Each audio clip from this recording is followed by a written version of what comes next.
Je m'appelle Juliette et voici l'histoire de la nuit où je suis mort. Tout s'est passé le 17 avril 2016, une date que je n'oublierai jamais. Ma vie a toujours été paisible à Maplewood, une petite ville où tout le monde se connaissait par son nom. J'ai travaillé comme gérante de librairie, entourée quotidiennement par l'odeur agréable des pages vieillies et de l'encre fraîchement imprimée. Pendant mon temps libre, je me consacre à mon petit jardin et à la compagnie de mon chat orange, Oliver, qui est à mes côtés depuis des années.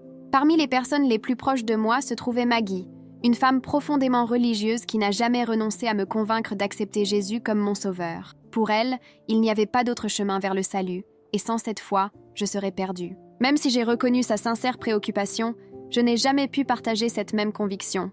J'ai toujours cru en Dieu, mais j'ai refusé d'accepter l'idée qu'un être aussi aimant et miséricordieux condamnerait des milliards de personnes pour avoir suivi une foi différente. Maggie a cité des versets bibliques et a insisté sur le fait que Jésus était la seule porte vers le ciel. Mais pour moi, cela me semblait cruellement injuste.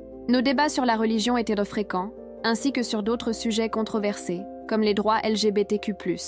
Elle croyait que l'homosexualité était un péché, tandis que moi, je soutenais que l'amour était l'amour, quel que soit son sexe, et que Dieu ne punirait jamais quelqu'un pour ce qu'il était réellement. Malgré nos différences, notre amitié est restée solide.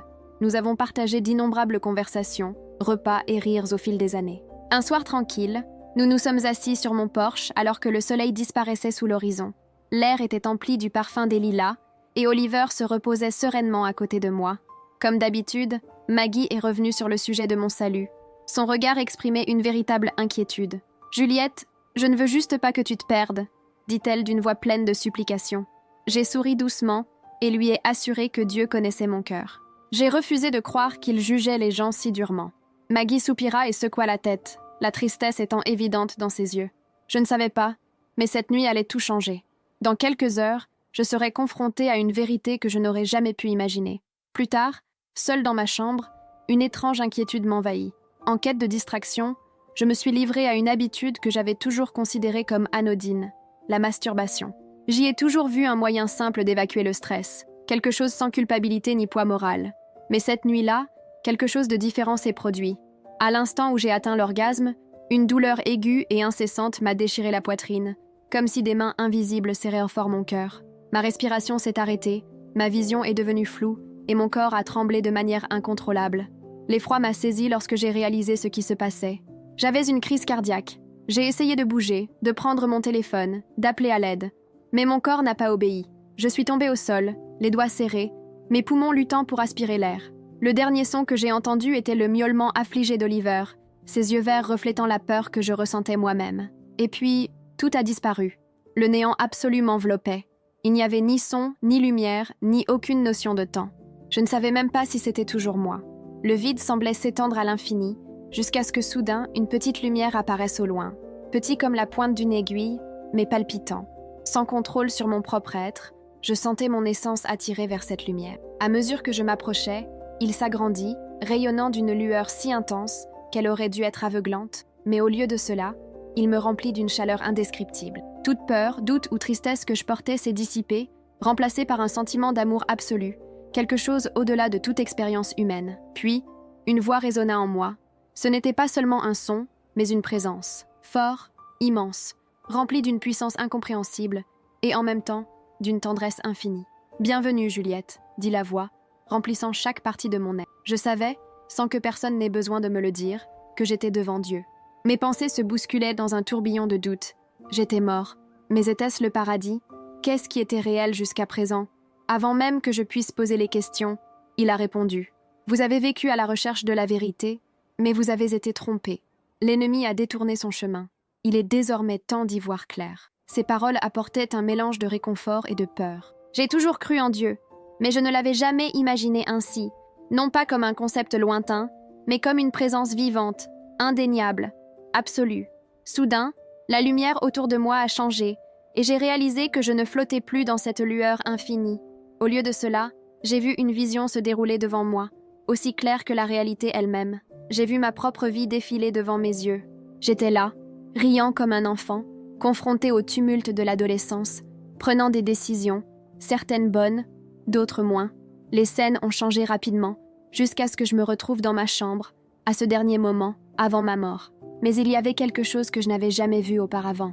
Des ombres de ma chambre surgirent, des silhouettes sombres et déformées, grotesques et terrifiantes. Leurs yeux brûlaient, comme des braises, et leur voix murmurait à mes oreilles. Un frisson parcourut mon âme lorsque je réalisai la vérité qui avait toujours été là, mais que je n'avais jamais remarquée. Je croyais que j'étais seule cette nuit-là, que mes actions n'appartenaient qu'à moi. Mais ce n'était pas le cas. Je ne l'avais jamais été. La voix de Dieu a traversé mon sentiment d'horreur grandissant. Son intonation était calme, mais chargée d'autorité. Ils étaient toujours avec toi. Chuchotement, vous éloignant de moi. Vous pensiez que vos désirs étaient les vôtres, mais ils ne l'étaient pas. Vous leur avez permis d'entrer et, à travers eux, l'ennemi a pris possession de votre âme. Une peur glaciale m'a saisie. J'ai vu ces entités se nourrir de ma faiblesse, de ma complaisance. Ils n'étaient pas seulement là, ils étaient en moi, influençant mes pensées, déformant ma perception. Je n'avais jamais considéré quelque chose comme la masturbation comme une erreur. J'ai toujours cru que c'était quelque chose de naturel, d'inoffensif. Mais maintenant, à la lumière de la vérité, il la voyait telle qu'elle était réellement. Une porte ouverte, une invitation dans les ténèbres. Les larmes me brûlaient les yeux. Je voulais détourner le regard, tout nier, me convaincre que c'était une erreur. Mais il ne pouvait pas. Il n'y avait plus de voile, juste la vérité nue. Les murmures que j'avais toujours pris pour mes propres pensées, les justifications que j'avais créées pour minimiser mes actions, tout avait été de la manipulation. L'ennemi n'a pas commis d'acte maléfique majeur et évident. Il a opéré avec subtilité, permissivité, concession apparemment inoffensive. La voix de Dieu résonna à nouveau. Sa tristesse était palpable. Le péché n'est jamais anodin, Juliette. Chaque petit acte de désobéissance ouvre une porte. L'ennemi n'a pas besoin de grands gestes pour s'emparer d'une âme. Cela s'infiltre à travers de petites indulgences, éloignant les gens de moi sans qu'ils s'en rendent compte. Je restais là, immobile, absorbant le poids de chaque mot. Ce qui semblait autrefois hors de propos ressemblait désormais à un courant invisible qui m'éloignait de la lumière. Je croyais que j'avais le contrôle. Mais il ne l'avait jamais été. Mon cœur se serra lorsque je réalisais à quel point j'étais aveugle. Toute ma vie, j'ai cru que j'avais le contrôle de mes choix. Mais en réalité, j'ai été subtilement manipulée, attirée dans l'obscurité, petit pas à la fois. Le point de vue a encore changé. Je n'observais plus mon passé. Je me tenais désormais devant un trône colossal, rayonnant d'une lumière si intense qu'elle semblait contenir toute la puissance de l'univers. Je me sentais petit, insignifiant devant cette majesté. Mes jambes ont cédé et je suis tombée à genoux en tremblant. À côté du trône se trouvait Jésus. Son visage était rempli de compassion, mais aussi de tristesse. Il m'a regardée et son regard a parcouru toutes les couches de mon âme. Le poids de ce moment était écrasant. Je savais ce qui allait arriver. Je savais que j'avais passé toute ma vie à le rejeter, à le renier, croyant que je pouvais trouver ma propre voie. J'ai été prévenue à maintes reprises. J'ai eu tellement d'occasions de me tourner vers lui, mais je les ai toutes ignorées. Alors la voix de Dieu tonna, secouant tout autour de moi. « Vous avez été jugés. » Mon souffle se coupa. Je voulais mendier pour une autre chance, mais les mots ne sortaient pas. Devant moi, ma vie se déroulait comme un livre ouvert. J'ai vu chaque opportunité que j'ai gâchée, chaque fois que j'ai choisi de suivre ma propre compréhension au lieu de rechercher sa vérité. Jésus a parlé. Sa voix était calme, mais empreinte d'une profonde tristesse. Elle ne me connaissait pas. Il ne m'a pas accepté comme son Seigneur et Sauveur. Le poids de ses paroles m'a écrasé l'esprit. J'avais reçu la vérité d'innombrables fois, à travers les Écritures, à travers Maggie, à travers le murmure silencieux dans mon cœur que j'avais choisi d'ignorer. Maintenant, il était trop tard. La terreur m'a saisi. Toute ma vie, j'ai supposé que Dieu me jugerait par mon cœur, par ma gentillesse, par mes intentions. Mais là, devant lui, j'ai compris la terrible vérité. Les bonnes intentions ne suffisaient pas. J'avais rejeté la seule chose qui comptait vraiment, Jésus-Christ. J'ai passé ma vie à croire que je pouvais définir ma propre moralité, que tant que j'étais une bonne personne, je serais en sécurité. Mais maintenant, ma gentillesse avait été pesée, et j'étais jugée insuffisante. Mon corps tout entier trembla lorsque Dieu parla à nouveau. Vous avez choisi le monde plutôt que moi. Vous avez suivi vos propres désirs, ignoré mes avertissements, méprisé mes messagers et rejeté ma vérité. Maintenant, vous devez en assumer les conséquences. La lumière autour de moi a commencé à s'estomper. L'obscurité s'est glissée aux limites de ma vision et un froid terrifiant m'a envahi. J'étais repoussée, entraînée dans l'abîme. Le désespoir m'a envahi. Je me suis tournée vers Jésus, les larmes coulant sur mon visage. « S'il te plaît », j'ai supplié, la voix brisée. Je ne savais pas, je n'ai pas compris. Ses yeux reflétaient une douleur incommensurable. Tu as reçu la vérité, Juliette. Il a eu sa chance, mais il l'a refusée. Mon cœur s'est brisé. J'ai tout gaspillé. J'ai ignoré tous les signes. Désormais, elle serait séparée de Dieu pour toujours. L'obscurité s'est refermée autour de moi. Une chaleur suffocante commença à monter, et une présence malveillante s'agita au fond de l'abîme. Quelque chose m'attendait, quelque chose qui a toujours été là. Mon âme hurlait de terreur. Je ne voulais pas y aller. Je ne voulais pas être rejetée. Puis, en un instant, tout s'est arrêté. L'obscurité a cessé. La chaleur a disparu. La voix de Dieu, toujours aussi imposante, s'adoucit. Il y a encore de l'espoir, mais il faut choisir. Vous devez le regretter. Vous devez donner votre vie à mon fils. Le poids de ces mots m'a frappé comme le tonnerre. Un tourbillon d'émotions m'envahit. Soulagement, peur, doute. J'ai eu une seconde chance. Mais est-ce que je l'accepterai? Puis-je vraiment changer? Pourrais-je abandonner tout ce en quoi je croyais autrefois et accepter la vérité? Soudain, une force secoua ma poitrine. Mon corps s'est convulsé et une vive douleur m'a frappé. J'ai halté, mes poumons brûlaient alors qu'ils aspirent de l'air. Mes yeux se sont ouverts. J'étais de retour. Allongée sur le sol de mon salon, le corps trempé de sueur, le cœur toujours battant. Oliver était à côté de moi, ses yeux verts brillant d'inquiétude. J'avais été ramenée. J'ai reçu une autre chance. Mais maintenant, j'avais un choix à faire. Alors que j'étais allongée là, luttant pour reprendre mon souffle, la réalité de ce qui s'était passé m'a durement frappée. Je suis mort. Je me tenais devant Dieu.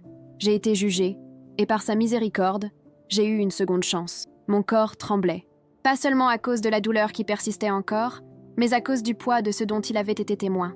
J'avais été aveugle toute ma vie, trompée par ma propre compréhension, convaincue que mes croyances suffisaient, mais j'avais tort. Lentement, je me suis levée, mes membres faibles, mon cœur battant toujours. La pièce était différente, comme si un voile avait été levé et que je pouvais enfin voir les choses telles qu'elles étaient réellement.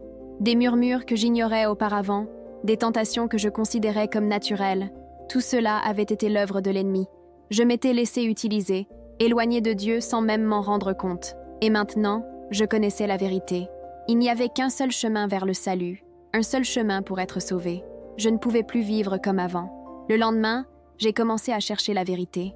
J'ai étudié, prié, écouté des sermons, et pour la première fois, j'ai vraiment compris ce que Jésus avait fait pour moi.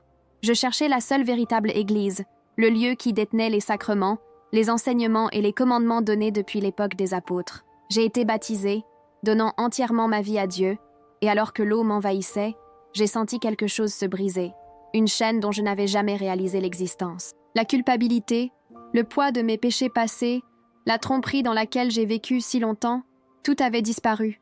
J'étais libre, mais la liberté a un prix. J'ai dû abandonner la vie que je connaissais. Je me suis éloignée des gens qui étaient toujours piégés dans la même tromperie dans laquelle j'étais. Même Maggie, ma chère amie, a eu du mal à accepter le chemin que j'avais choisi. Elle ne comprenait pas pourquoi j'avais abandonné nos croyances communes, pourquoi j'avais embrassé ce qu'elle considérait comme une foi dépassée et rigide. C'était douloureux, mais je savais que je ne pouvais pas compromettre mon salut pour le confort, parce que j'avais vu la vérité et je ne pouvais pas l'ignorer. Aujourd'hui, je consacre ma vie à partager ce que j'ai vécu, à avertir les autres des dangers du péché, de la tromperie de l'ennemi et de l'urgence de s'abandonner à Jésus avant qu'il ne soit trop tard. Beaucoup rejetteront ce message, tout comme je l'ai fait autrefois. Beaucoup s'en moqueront, convaincus qu'ils ont le temps, qu'ils ont le contrôle. Mais je suis ici pour vous dire que vous n'avez pas le contrôle. Aucun de nous ne l'a. Et un jour, tu te tiendras devant Dieu, tout comme moi. Quand ce moment viendra, serez-vous prêts? Ou, comme moi, vous retrouverez-vous terrorisé en réalisant que vous avez gâché votre chance? Si vous regardez ça en ce moment, c'est votre signe. Tournez-vous vers Jésus, donnez-lui votre vie, repentez-vous avant qu'il ne soit trop tard. Vous ne voulez pas affronter l'éternité séparée de Dieu. Je prie pour que vous preniez ce message au sérieux, car on m'a donné une seconde chance, mais tout le monde ne le fera pas. Merci d'avoir écouté mon histoire. Si ce message vous a touché, likez cette vidéo, abonnez-vous à la chaîne et partagez-la avec quelqu'un qui a besoin de l'entendre. N'attendez pas qu'il soit trop tard. Dieu vous appelle. Allez-vous répondre?